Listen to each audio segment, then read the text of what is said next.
Hi everybody, thank you for coming out today. It's kind of a gray Saturday and I appreciate you driving out to Dormont to see me. I'm Jamie Lackey. This is my book.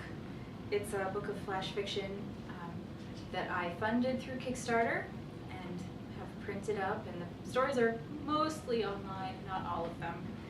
So, if you ever want to read one, you can either get a copy or read most of them on the internet. But I'm just going to go ahead and get started.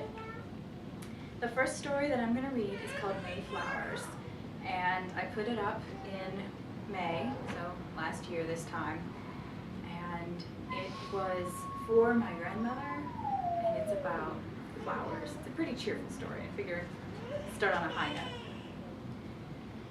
Gail threw together a picnic lunch, thick slices of ham on crusty bread, an apple, and a fresh slice of pound cake, and tied it up in a bandana.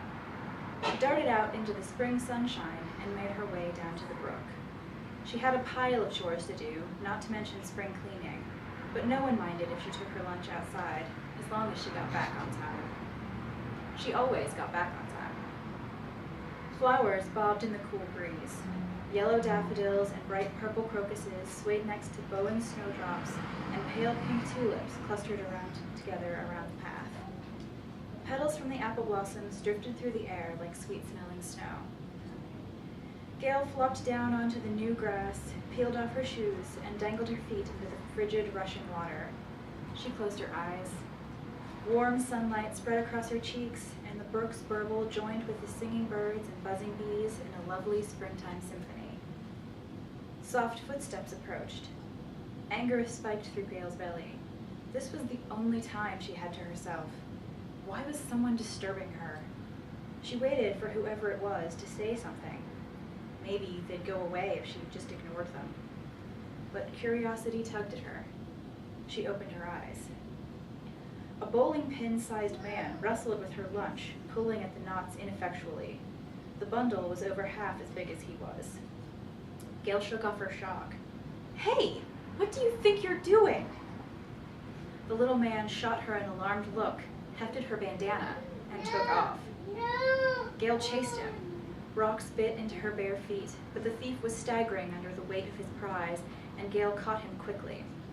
She pulled him off her lunch and held it in one hand and him in the other. "Unhand me!" he shouted.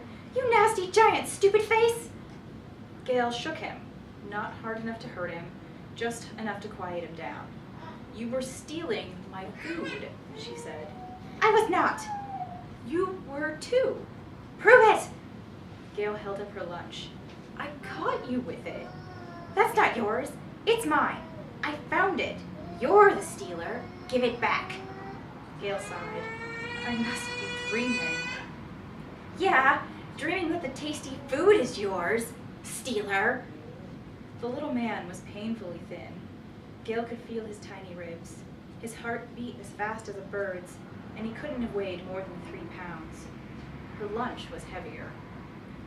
Gail set him down, then unwrapped her lunch before he could run. She ripped her sandwich in half and handed the larger half to him. He snatched it and started nibbling the edges of the bread. "I suppose we can share," he said. "What's your name?" Gail asked.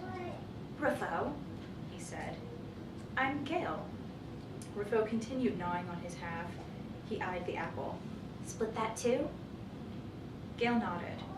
She split the skin along the apple's circumference with her fingernail, then twisted the fruit apart into 2 equal halves. Rufo finished his sandwich and his half of the apple. His frantic pace slowed somewhat. "Why are you here? Not with the other giants in the giant house." Gail shrugged. "I like the flowers." "Flowers are nice," Rufo said. He was eyeing the cake now. Gail extended the whole piece. Rufo stared at it. Then he wrapped his arms around it and tore it in half. "We split," he said. Gail smiled at him. "Okay." They finished eating in silence. "Well, I need to get back." Gail pulled her shoes back on. "You come back tomorrow?" Rufo asked. "I'll try," Gail said. Storm clouds threatened the next day. The cook clucked at Gail as she wrapped up her lunch. "You're gonna get rained on." Gail shrugged. I won't melt. She ran to the brook and found the entire hillside covered with flowers. Tiny violets and forget-me-nots and others that she'd never seen before crowded around the path like a carpet. The air smelled like magic. Rufo walked out of the flowers, his tiny chest puffed up with pride. For you, he said. Gail blinked back tears. It was too much for half a sandwich and some cake. She untied and extended her lunch. Here, as a thank you. Rufo took it and tore the sandwich in half. We split, he said.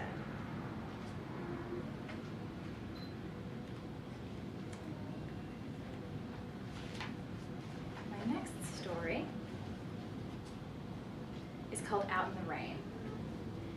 This one, my husband wanted me to write a noir story, so this is cyberpunk, actually, cyberpunk noir. So this is what he got.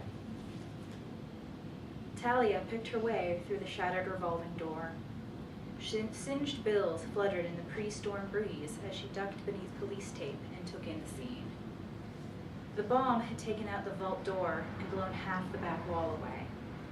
It was impressive work.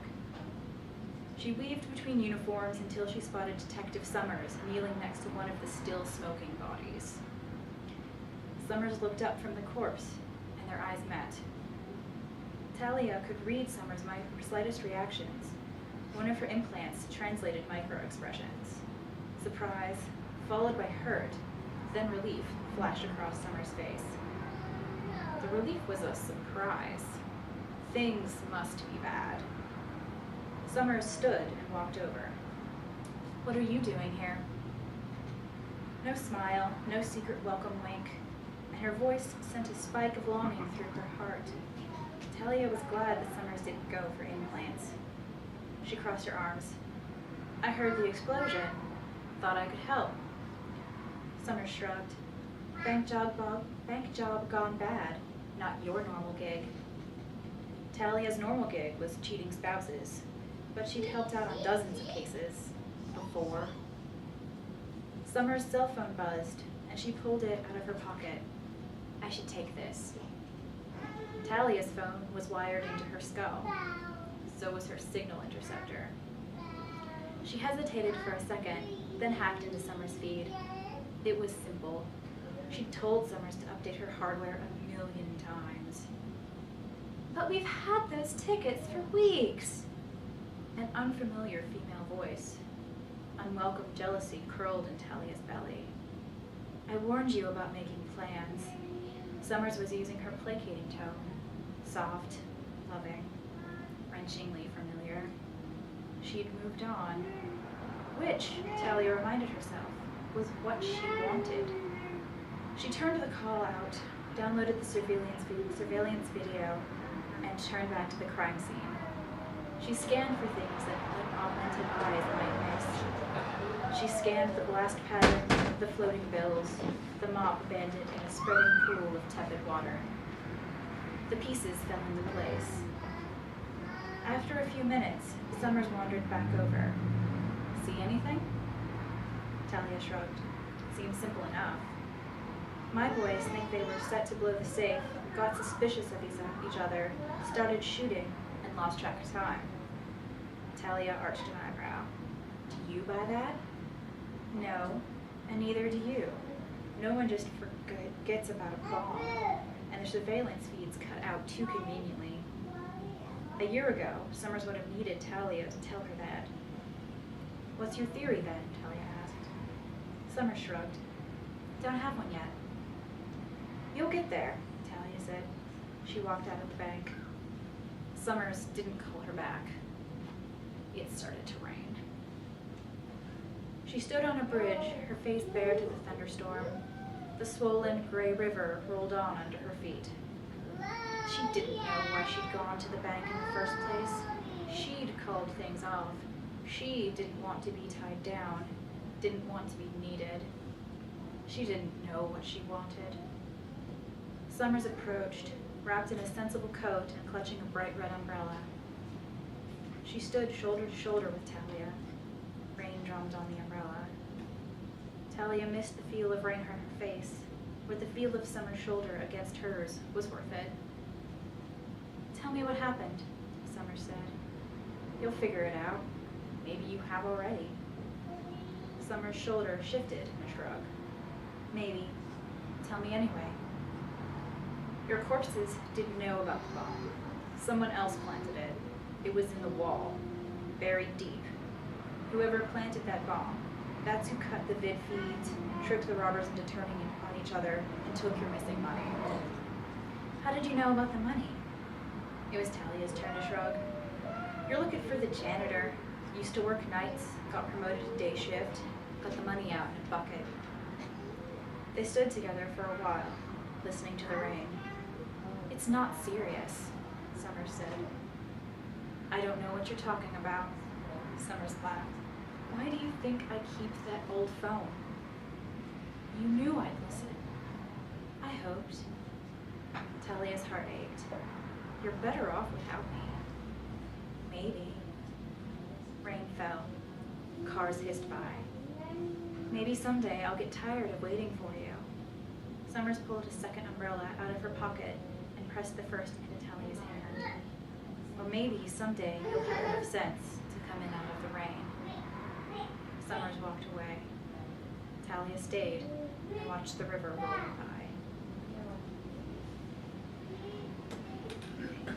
So next is Everyone's a Winner. This one was inspired by the duck game at the county fair. I'm sure you've all played it. Maya clutched her father's hand as they walked through the fair. New sights, sounds, and smells bombarded her. The scents of fried dough, powdered sugar, hot sausage, and cotton candy worked with manure, sweat, and machine oil. All around, people barked about games, shrieked on rides, and greeted one another in booming voices. The carnival rides creaked and groaned. When she could see past the sea of legs around her, she caught glimpses of bright plastic jewelry, discarded food, painted trailers, and stuffed animals. Her father's hand was the only thing that seemed real. Then, she saw the ducks. The tiny plastic ducks bobbed along a watery track. A pale young woman with two black hair and crooked teeth beckoned Maya over. Come play the duck game, she called. Everyone's a winner. Maya tugged at her father's hands. I want to play with the ducks, she said. He smiled down at her and let her drag him over. He peeled limp dollar bills out of his wallet and passed them to the duck girl. Maya stared at the ducks as they floated by. They came in more colors than she'd expected. Yellow, red, blue, green, and purple ducks all competed for her attention. It was important to pick the right one. Finally, her hand darted forward, and she snatched a green duck. She held it between her hands and kissed its bright orange bill. Maya, her father said, his voice full of resentment. Maya ignored him. The hard plastic softened under her fingers, transforming into downy green feathers. Its tiny feet kicked, and its tiny heart fluttered. The duck girl held out a small stuffed animal. Here's your prize, she said. Maya ignored her. She had to focus on the duck, or something might go wrong. Stop it, Maya, her father said. Maya's duck quacked, and Maya laughed. The duck girl stared. She reached out and touched the green duckling's bill. It snapped at her. Be nice, ducky, Maya whispered. Maya's father gripped her shoulder. He was ready to run if the duck girl started screaming. Maya didn't think he would. The duck girl stared at the duck for another long moment. Maya's father stood very still. Then, the duck girl pulled another stuffed animal, a pink unicorn, from the shelf behind her. Can you do that again? She asked. Maya's father frowned at both of them. Maya gave him her best pleading expression. The duck girl's eyes darted between them. Please, she said. Maya's father sighed. Don't tell anyone where you got it. The duck girl squealed in delight, and Maya's father took her duckling from her gently and let Maya take the unicorn. Changing it was easier. It wasn't made out of plastic. When she was done, the duck girl handed her the first stuffed animal. It was a tiny bear wearing a black bow tie. "This is yours," she said, her voice soft. "Everyone's a winner."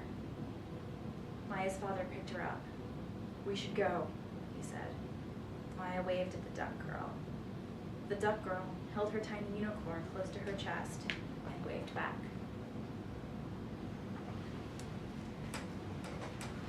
Okay, so next is Top of the Game. This one is inspired by hockey, which I don't like, but it's in space, so that makes it better. I spun in a fast, uncontrolled circle, my mouth guard half out, my visor cracked, my own blood floating in front of me in a spray of perfectly round orbs. Gloved hands pulled the heavy, black rubber ball out of my grip, and the other player pushed off me, turning my spin into a plummet, straight toward the curved ice wall.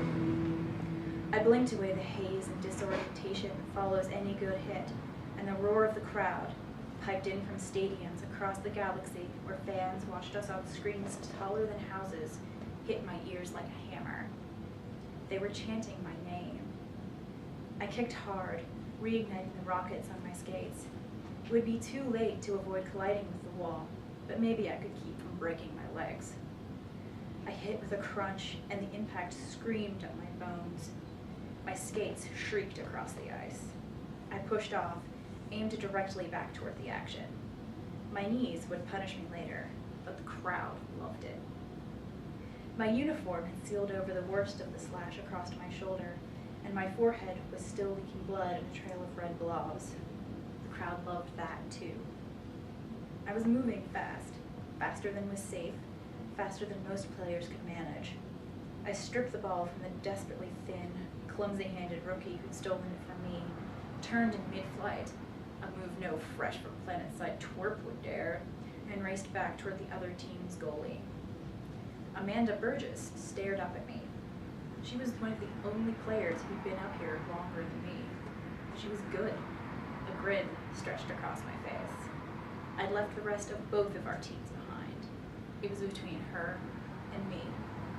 She grinned back, like a wolf or a shark. I feinted left, moved right, kicked my left leg to flare its rocket to full power, and spun around her. Pain flared in my injured shoulder. Amanda slammed into me, but it was too late. The ball was away, flying straight toward the hoop that she'd been guarding. She swore, and I whooped in triumph as the ball sailed straight through. The lights flashed, then went out. The crowd was cut off in mid-roar. We floated in perfect darkness, perfect silence, till Amanda muttered, "Nice shot, Perez, but you know that kid's probably gonna starve now." The team nurse scowled as she sewed me up. 2 inches to the right, and you could have bled out there. I shrugged, and she growled at me to keep still. 2 inches wasn't the closest it had ever been. I tried not to see the rookie's face behind my eyelids. Where did Amanda get off spouting crap like that? The nurse washed and bandaged my forehead. Where did I get off feeling sympathy for the kid? He'd almost killed me out there. I'd come up here over a decade ago, an undercover reporter looking for an expose on the dangers of extreme space-based sport, and I'd fallen in love with it. Sure, things were crooked. If you didn't win, didn't get the fans' notice, you had a hard time getting access to medical aid, decent equipment, even food. But I almost always won, even in the beginning. I'd never been as hungry as that kid looked. The perks of being a star are nice. Private room in the spinning section, private shower that never runs out of hot water. Millions of adoring fans, plenty of them women, willing to pay to hook up with me on virtual. One even came to visit once for the full zero-G experience. But that's not why I stayed, why I dropped contact with my editor and my family. I stayed for the game. I'd never felt alive living the life I left behind. That life had been about striving, always reaching for the dreams that stayed just out of reach. Here, on the station, and in the game, I do what I want. I I take the things that I want, and I keep them because I can. Sooner or later, this game is going to kill you, the nurse said. You know that, right? I nodded. Of course I knew. It killed all of us, eventually. But it was better than retiring. I said the losing team food. Dehydrated shit. Nothing great. I could have afforded better. But doing it made me feel good. Amanda came to my door the next day. She looked strange without her uniform and pads. I wondered if she had as many scars as I did. That was unexpected, she said. I shrugged. They'll still die if they can't make it on their own. She shrugged. Still, it was good of you. A kindness. I wanted to say thanks. Most of them are sweet kids. Why not thank me by doing it yourself next time? I'm sure you can afford it. She laughed. I can afford better. And you could have too. I shrugged. Don't want to spoil him. She nodded slowly. Maybe I will. Maybe it'll be your team next time. Want to come in? I asked. Have a drink or two? She looked startled for a second. Then her sharp grin spread across her face. Sure. Why not? I led her inside. Maybe we'd end up comparing scars. It was nice to win without anyone else losing.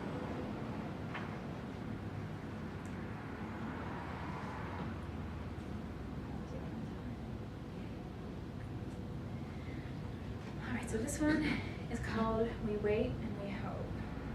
This one is for Pete, who is here today.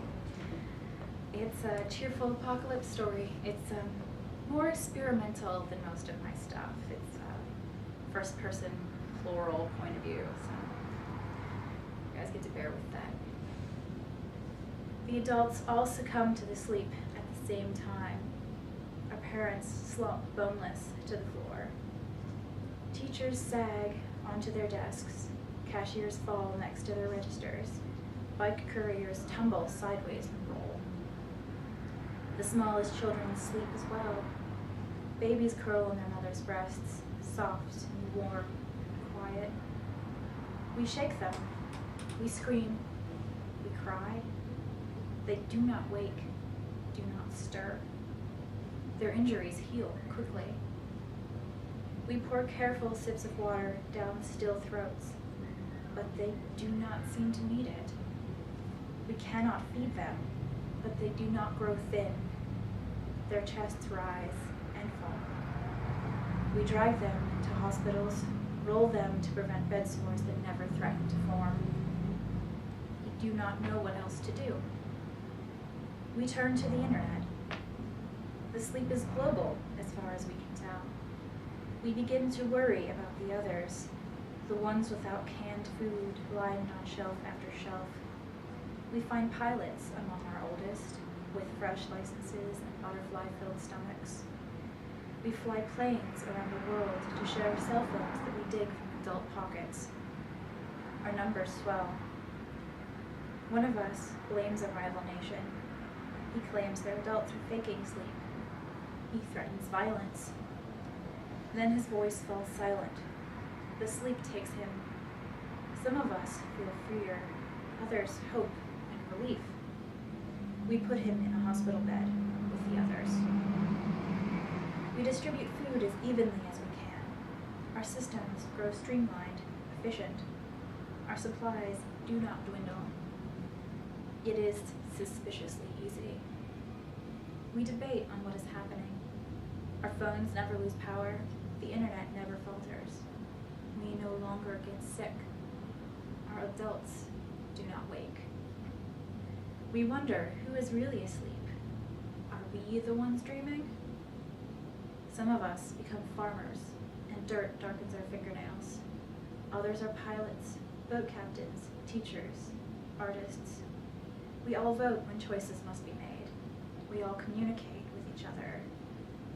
Our voices are all equal. We are proud of ourselves. Some of us hope that this is some kind of test, that we will pass it eventually. Some blame aliens, others God. Others are thankful and try to live in the series of peaceful moments without too much worry for the future. We feed ourselves. We live our lives. Time passes. The sleeping do not age. We fall in love. We start families. A few of us look older than our mothers. Some of us still cry for them. Some of us don't. We wait and work to understand. We wait and watch for signs of waking. We wait and we hope. So that was the last one I planned to read. Got a few more minutes, so I'll throw in one of the super short ones at the end of the book. This one's called Taking Root. It's a story that I wrote. It appeared in Bards and Sages Quarterly in 2010. It's been published. It's not available online. Thick black mud squeezed up between Mary's bare toes. She sank deeper into her mother's flower garden until the tops of her feet were obscured. She wriggled her toes, and the surface of the mud undulated. She imagined roots growing out of her feet, reaching deep into the earth to bring her nutrients. She could feel her body absorbing the energy from the sun. She looked over to where her mother was weeding. "Look at me, Mommy! I'm turning into a tree." "Oh, honey, you're gonna get mud all over your pretty new dress," her mother said. "It doesn't matter. I won't need dresses when I'm a tree." Her mother sighed and stood up. "Come on, let's get you cleaned up." She wrapped her arms around Mary's waist and pulled. Mary tried to hold onto the ground with her roots, but her mother was too strong. Pain, sharp pain, shot through her feet, and she started to scream. She popped out of the ground. Her legs ended at the ankle. She felt herself shriveling up, dying like all the other weeds her mother had pulled. "I was going to be a tree," she whispered. That's so creepy. That's scary. Okay, well, thanks everybody. That's the book. There are, a lot of stories in here. Most of them are flash fiction. One of them is like a serialized story that I was posting on my website for a while. And then there's one longer piece that I had published a few years ago in the back, sort of just to add some pages. But if you'd like a copy and you don't already have one, which most of you do, they're $10 and you can buy one here. I'd be happy to sign it for you. And thank you all so much for coming out.